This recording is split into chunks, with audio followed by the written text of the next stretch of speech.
Yeah, Enter Shikari are just one of those bands that are real close to my heart. I was a huge fan of their music growing up, so when they came to work at Vader in, I think I want to say 2019, to record Nothing Is True, it was a real amazing chance to like be in the room with my heroes, basically, with Dan Weller, who's, you know, in the recording chair, who Dan is also like a legend. So I had this like amazing band, an amazing producer, engineer, recording person, idol as well.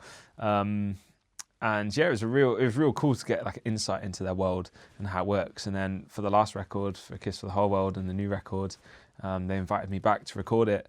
And yeah, the production process with them is pretty atypical actually, because they produce themselves and they are very detailed throughout the whole process. So depending on the song, you know, some ideas come from all different members, but Rao really puts everything together on his rig, and I never really know what we're going to do until we go into the project. So as a fan, I'm really excited because it's like, I don't know what I'm coming into. Do you know what I mean? I haven't been drip fed ideas. There's nothing. I just get, this is what we're doing, and it's like go time.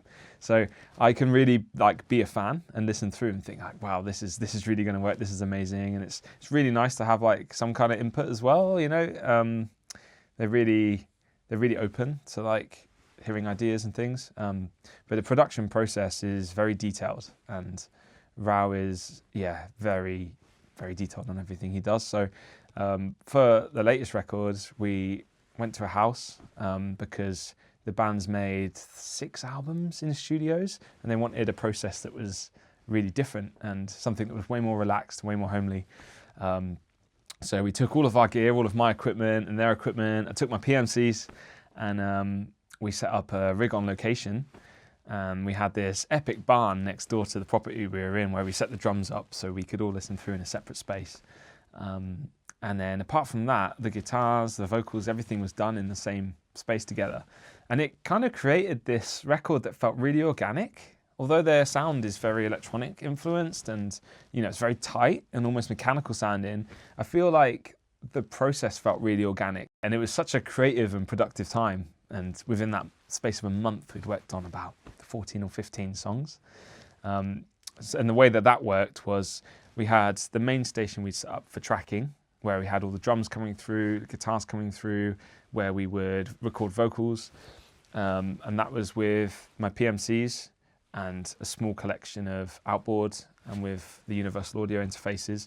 And we were able to track that all directly. I would edit, make a comp up of different things and pass it on to Rao, who would then get into like the post-production of things.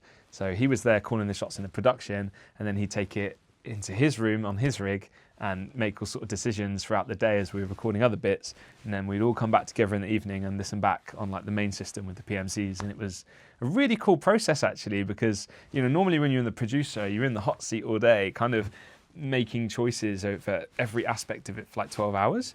But because Rao was producing these records, it felt like a really cool opportunity for me to like zone in on the bits we were recording and then be able to reflect at the end of the day. So it was an amazing process, and the guys who mixed the record, Clint, Dan Lancaster, Dan Weller, their input to the process was awesome, because they kind of had taken this already really well considered, really well thought about collection of sounds and sonics, and, you know, everything's really well designed, and then they just make it do that.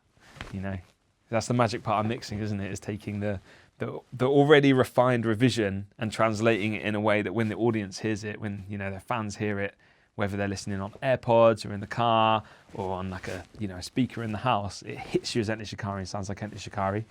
And I think they're one of those few bands that really have a strong vision of exactly what they want and are able to control the whole process of everything they want. So yeah, they're an absolute dream to work with.